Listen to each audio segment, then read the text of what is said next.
Assalamualaikum warahmatullahi wabarakatuh. Perkenalkan, nama aku Muhammad Ubaidul Hadi. Kita kembali lagi dalam podcast Pacapa HMI episode yang ketiga. Dalam tema podcast kali ini kita akan membahas tema spesial karena ini berkaitan dengan Milad HMI yang ke-74 tanggal 5 Februari 2021, di mana HMI sudah berusia ke-74 tahun. Ya, sekarang aku sedang bersama dengan Ketua Umum HMI Cabang Jember, Azhar Adabi. Mungkin boleh disalam pendengar kita kali ini, Tum. Ya, selamat pagi, selamat siang, atau bahkan selamat malam bagi setiap penggemar atau pendengar setia Podcast Pacapa namanya acaranya. podcast Pacapa. Ya, bagi pendengar setia podcast Pacapa yang berbahagia. Teman-teman mungkin sedikit banyak sudah banyak yang tahu, silahkan dipanggil Abi, yang biasa dipanggil Abi, yang masih dapat amanah sebagai Ketua Umum HMI Cabang Jember. Salam kenal semua. Ya. Jadi Azhar Adabi, Ketua Umum HMI Cabang Jember ini biasa dipanggil Mas Abi, guys, kalau di Jember. Dia adalah Ketua Umum HMI Cabang Jember periode 2019-2020, betul ya? Betul ya, Tum ya? Ya, betul sekali. Oke, kali ini kita akan ngobrol tentang HMI, Tum, tentang ya sekarang lah. Sekarang ini kan sudah Milad HMI yang ke-74 tahun.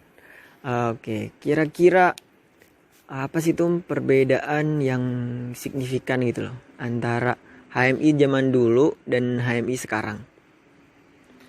Ya, kalau ditanya apa perbedaan HMI zaman dulu dengan HMI zaman sekarang, yang jelas yang membedakan adalah situasi dan kondisi yang berkembang di negeri ini mempengaruhi juga bagaimana HMI dulu dengan sekarang berbeda. Ketika situasi awal kemerdekaan, situasi berkembang untuk mempertahankan kemerdekaan, maka HMI ketika masa itu pertempurannya adalah pertempuran ideologis, bagaimana perjuangannya mempertahankan kemerdekaan. Dan kemudian ketika pasca runtuhnya Orde Lama masuk Orde Baru, HMI sebagian besar berkutat pada bagaimana fokus terhadap pembangunan bangsa ini. Nah, saat ini HMI di era saat ini, era reformasi, HMI mengisi masa-masa kemerdekaan. Nah, kurang lebihnya seperti itu. Nah, ketika ditanya perbedaan HMI masa lalu dan HMI sekarang, cukup banyak variabel dan faktor yang mempengaruhi sebenarnya. Tapi salah satu hal yang terlihat jelas mungkin adalah ketika masa lalu positioning HMI, kemudian militansi HMI, dan juga sumbangsi yang diberikan pada permasalahan keumatan dan kebangsaan itu jelas. Tapi ketika masa sekarang sedikit terkaburkan, di mana positioning HMI maupun sumbangsi yang diberikan HMI kepada bangsa ini mungkin belum terlihat atau tidak seterlihat ketika masa lampau. Oke, baik.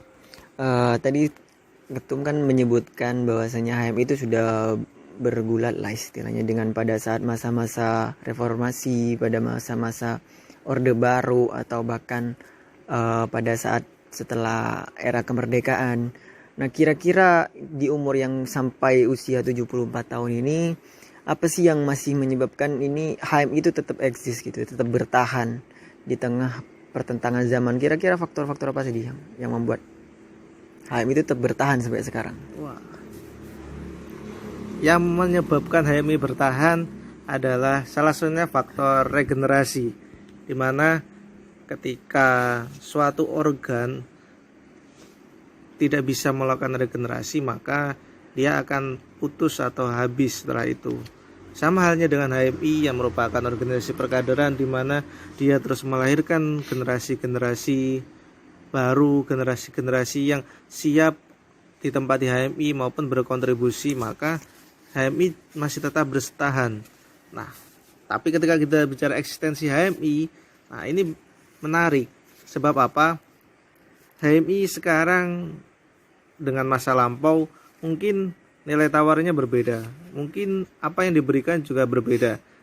Tapi satu hal yang bisa dilihat adalah kenapa HMI terus eksis dan bertahan. Selain terus adanya regenerasi sebagai salah satu wujud organisasi perkaderan, HMI selalu dapat melahirkan kader-kader yang bisa menanggapi atau beradaptasi dengan zaman. Dengan perubahan dinamika, perubahan situasi, HMI selalu berupaya untuk beradaptasi, baik itu secara organisasi maupun secara kualitas kader yang dihasilkan. Meskipun tidak bisa kita pungkiri, sedikit banyak perlu ada penyesuaian atau perbaikan di beberapa lini. Ya, tadi Ketum menyatakan bahwasanya HMI sekarang tuh kurang lah daripada HMI zaman dulu. Apalagi setelah reformasi ini HMI kurang kelihatan lah perannya. Menurut Ketum sendiri, kira-kira faktor-faktor apa saja nih? Apakah dari kualitas kader yang semakin menurun atau faktor-faktor apa saja yang membuat eksistensi HMI ini semakin lama semakin berkurang nih? Gak kayak zaman dulu, apalagi setelah reformasi. Itu kira-kira faktornya apa, dan nanti mungkin kira-kira nih solusinya gimana gitu? Iya, kalau faktor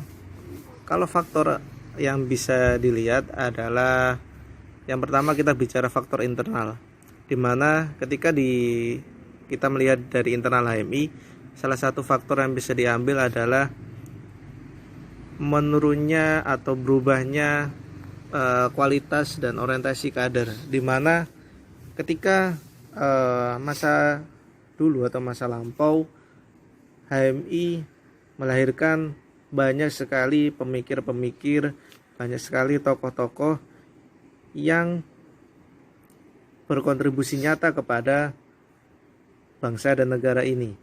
Ketika masa lampau banyak sekali semangat juang untuk membaca, kemudian banyak sekali semangat untuk menggali wawasan, menggali ilmu, sehingga tokoh-tokoh yang dihasilkan pun mempunyai kualitas yang sekaliber nasional atau di atas rata-rata.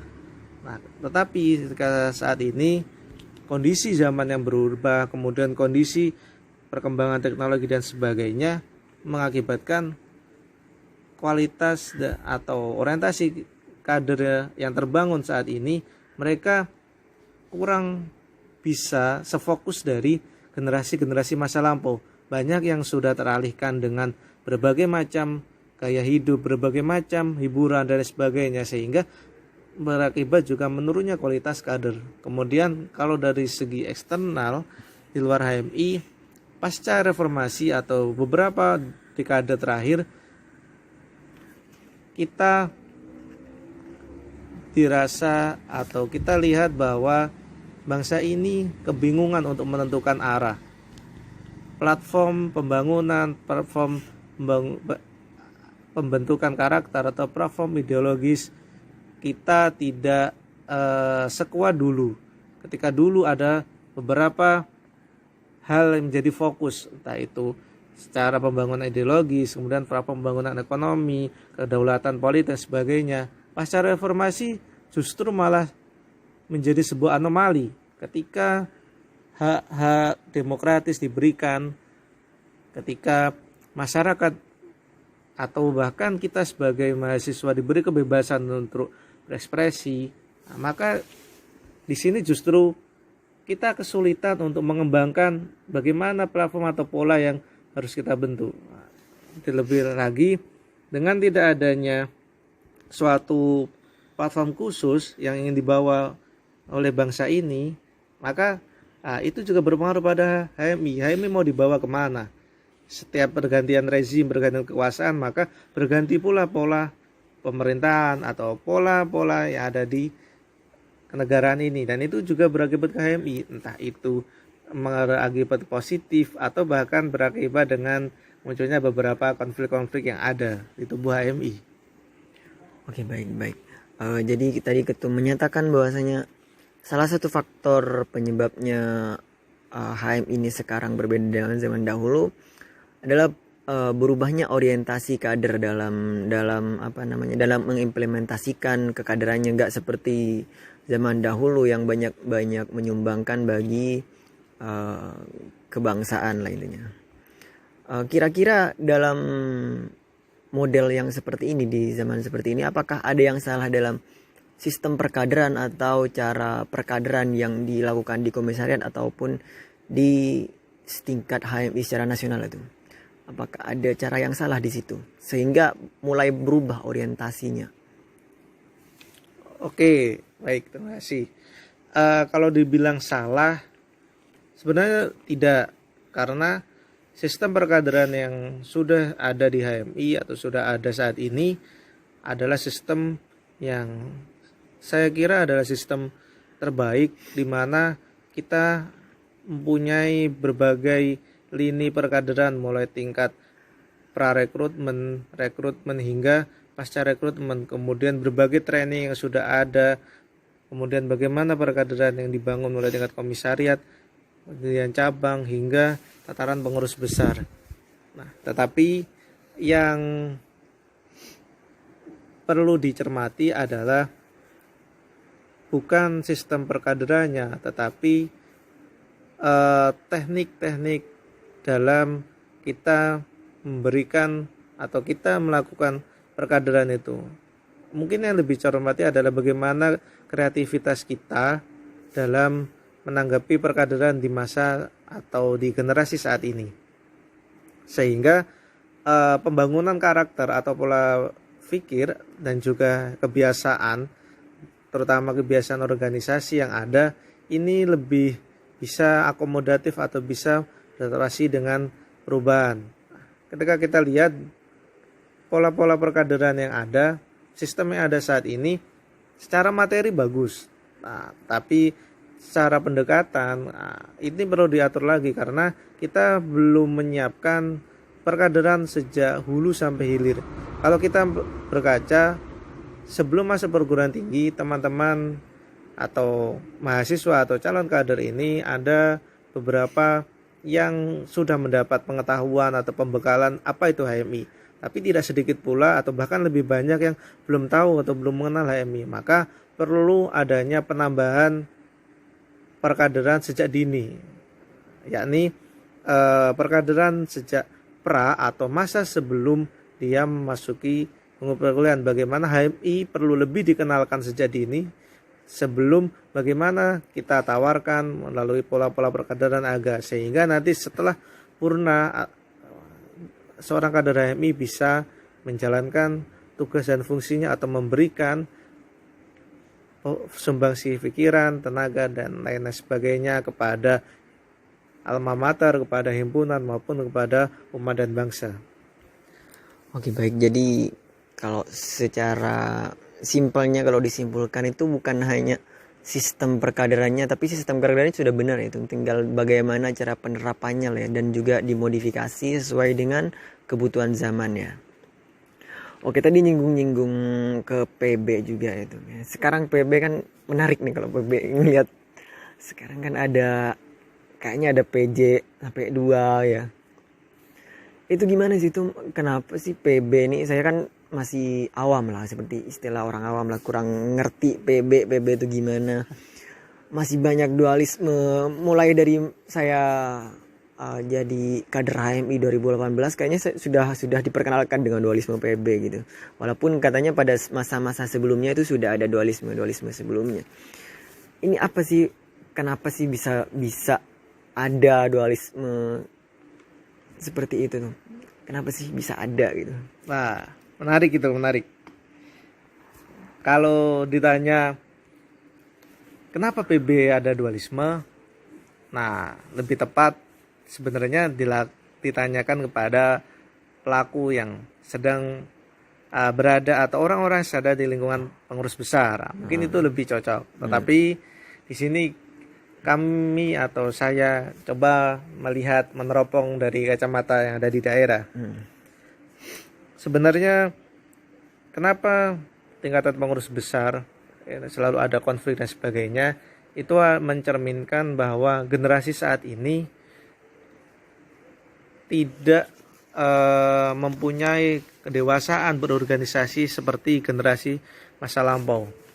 Ketika di masa lampau cenderung ada musuh bersama yang harus kita lawan atau kita taklukkan, sehingga internal HMI itu menjadi solid. Nah, sekarang kita tidak punya musuh bersama atau kita tidak punya musuh yang harus ditaklukkan atau dilawan. Nah, itu menjadikan internal HMI menjadi gampang untuk tidak solid. Maka muncullah berbagai konflik, muncullah berbagai kejadian-kejadian. Salah satunya ini terkait dualisme PBHMI. Beberapa waktu lalu karena kurangnya pendewasaan konflik, akhirnya senior-senior kita atau saudara-saudara kita, kakak-kakak kita yang ada di lingkungan PBB, terjadilah dualisme seperti itu. Meskipun tidak bisa kita pungkiri tidak hanya sekarang, tetapi beberapa periode sebelum-sebelumnya juga sempat mengalami seperti itu. Nah, itu menjadi PR kita bersama bahwa bagaimana pendewasaan organisasi itu sangat penting. Selain ada beberapa faktor eksternal yang kita tidak tahu apa itu secara rinci yang mengakibatkan dualisme atau bahkan konflik berkepanjangan di PBHMI. Nah, sehingga perlu adanya filterisasi informasi yang masuk dari sumber primer dari orang-orang yang ada di PB hingga ke kader-kader yang ada di daerah seperti kita. Karena apa? Semangat kita adalah semangat perkaderan, di mana kepentingan bersama itu ada di atas dari kepentingan pribadi. Nama baik himpunan, nama baik organisasi itu adalah utama daripada kepentingan segelintir kelompok yang mengakibatkan konflik berkepanjangan. Nah, saya kira itu. Oke. Jadi, banyak hal ya itu, mulai dari faktor internal sampai faktor eksternal yang sudah tadi dijelaskan. Saya juga masih kurang mengetahui ini tuh, sebagai juga kader yang masih istilah baru lah ya.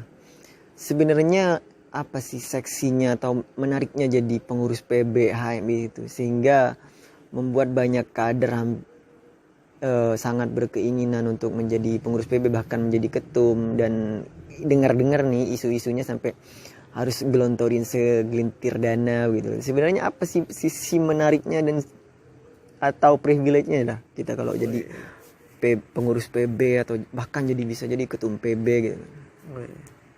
Wah, menarik sekali. Saya kira mungkin kalau setelah podcast ini THD ini mau bisa-bisa punya keinginan jadi pengurus besar. Wah, itu menarik. Apalagi jadi ketum PB ini jangan-jangan. Nah, itu hal yang menarik.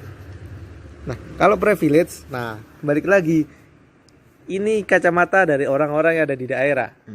Dari informasi yang masuk ke kami. Kalau ingin merasakan atau mengetahui langsung, informasi ini harus didapat dari orang yang sedang atau pernah ada di posisi tersebut.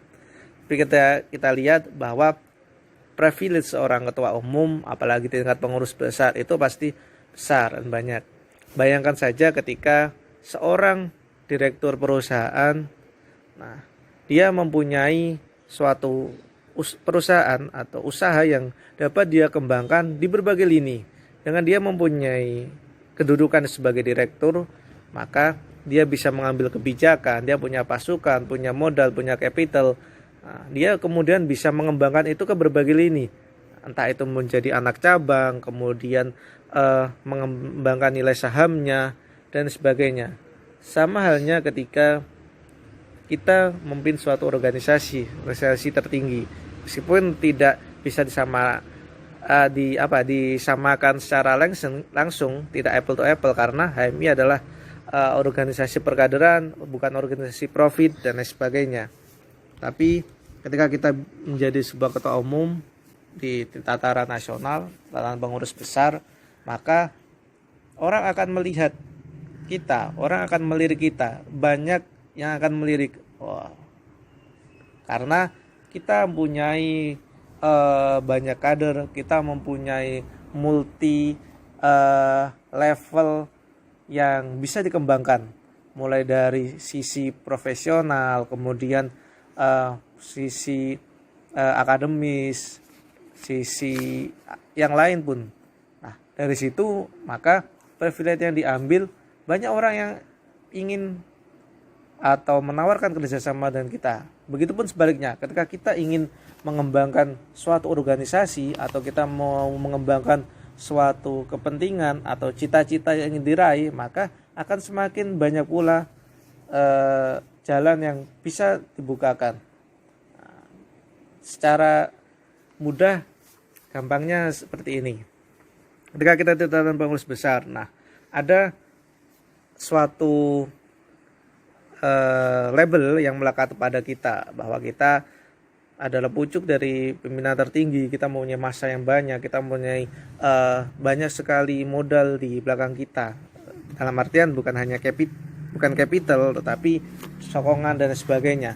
Nah, dari situ kita dapat mengakses banyak hal tataran nasional, mulai dari kementerian, kemudian lembaga tinggi setingkat kementerian, bahkan dari pimpinan tertinggi suatu negara, atau di sini kita bisa dekat dengan presiden dan pimpinan-pimpinan tinggi negara lainnya. Nah, dari situ maka akan membukakan berbagai jalan atau berbagai kemungkinan di masa depan. Nah, itu salah satu privilege yang dapat diambil. Kemudian ketika kita menjadi pengurus besar, maka kita dapat masuk ke berbagai lini atau berbagai daerah di seluruh Indonesia. Ketika kita misal ingin ke Sumatera, Kalimantan, Jawa, Sulawesi dan sebagainya. Nah, di sana kita sudah mempunyai orang, tinggal kita bagaimana menyambungkan apa yang menjadi program atau apa yang menjadi cita-cita atau bahkan apa yang menjadi kepentingan terhadap orang yang ada di daerah, sehingga koneksi antar berbagai daerah itu bisa kita atur atau bisa kita jembatani. Nah, itu beberapa privilege yang mungkin bisa secara tak langsung kami sampaikan, meskipun ya masih di daerah atau di cabang. Nah, kalau DHD mau ke pengurus besar, enggak apa-apa, atau di beberapa senior yang pernah di pengurus besar, itu mungkin lebih bisa tahu secara real apa privilege-nya, apa pengalamannya, atau apa keuntungannya. Nah, jadi buat cita-cita teman-teman yang lain juga. Wah, ternyata banyak sekali ya keuntungan atau privilege jika kita jadi pengurus besar HMI ya. Mulai dari jaringan yang luas, koneksinya juga banyak, dan juga jaminan karir gitu. Bisa jadi lah. Oke. Ini pertanyaan terakhir sebelum kita menutup podcast ini.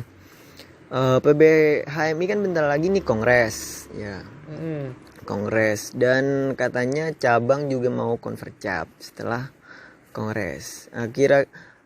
Sudah sejauh mana persiapan cabang Jember kali ini dalam mempersiapkan konvercap untuk mengakhiri kepengurusan Tumabi? Ya, menarik. Kalau dibilang sejauh mana, nah ada beberapa tahapan atau persiapan yang memang perlu kita siapkan. Nah, dalam waktu dekat kita akan menghadapi momentum kongres, di mana cabang perlu persiapan untuk menyolidkan pengurus, bagaimana kita menawarkan gagasan di kongres nanti, sehingga dalam forum tertinggi tersebut, dalam ajang kongres ya, kita memberikan tawaran. Ada beberapa tawaran yang sudah kita siapkan, di mana terkait yang sempat dibahas di awal tadi, bahwa kita menawarkan bagaimana pengkaderan mulai dari hulu ke hilir, sehingga perkaderan yang ada atau yang berkenaan dengan rekrutmen ini bisa menggait atau bisa kita modifikasi untuk HMI lebih dikenal lagi, sehingga marketing perkaderan ini jalan bagi HMI. Tidak hanya penawaran HMI secara kolonial atau secara masa lampau HMI ditawarkan begitu-begitu saja, tetapi bagaimana penawaran itu dilakukan dengan baik. Nah, kemudian pasca itu, nah ada beberapa yang sudah kita siapkan, yang mungkin rincinya tidak bisa kita sampaikan langsung, tetapi memang ketika kita menyiapkan Convercap maka kita perlu menyiapkan internal pengurus HMI cabang Jember, kemudian kita siap komunikasi dengan berbagai pihak untuk suksesi Convercap, sehingga nanti Convercap ini dapat berjalan baik, kemudian dapat melahirkan gagasan-gagasan dengan baik, dan juga dapat melahirkan regenerasi yang baik. Sebab ketika itu tidak diselesaikan atau tidak dikomunikasikan dengan baik, nah itu akan menjadi hal yang dikatakan proses kita akan kurang maksimal di akhir nanti. Oke, semoga nantinya Convercap yang akan dilaksanakan oleh HMI Cabang Jember berjalan dengan baik, dengan lancar, dan semoga sukses tuh. Oke teman-teman, ini sudah banyak sekali ilmu yang kita dapatkan pada podcast kali ini, mulai dari sejarah HMI, bagaimana perbedaan HMI zaman dulu dan sekarang, terus dari tadi nyinggung juga PBHMI sampai ke persiapan cabang menuju Convercap 2020 yaitu di pengurusan 2019-2020. Oke, terima kasih Tumabi sekali lagi. Selamat ulang tahun bagi HMI yang ke-74. Semoga semakin banyak melahirkan kader-kader yang berkualitas untuk keumatan dan kebangsaan. Salam saridaya dari saya, Yakin Usaha Sampai Yakusa. Wassalamualaikum warahmatullahi wabarakatuh.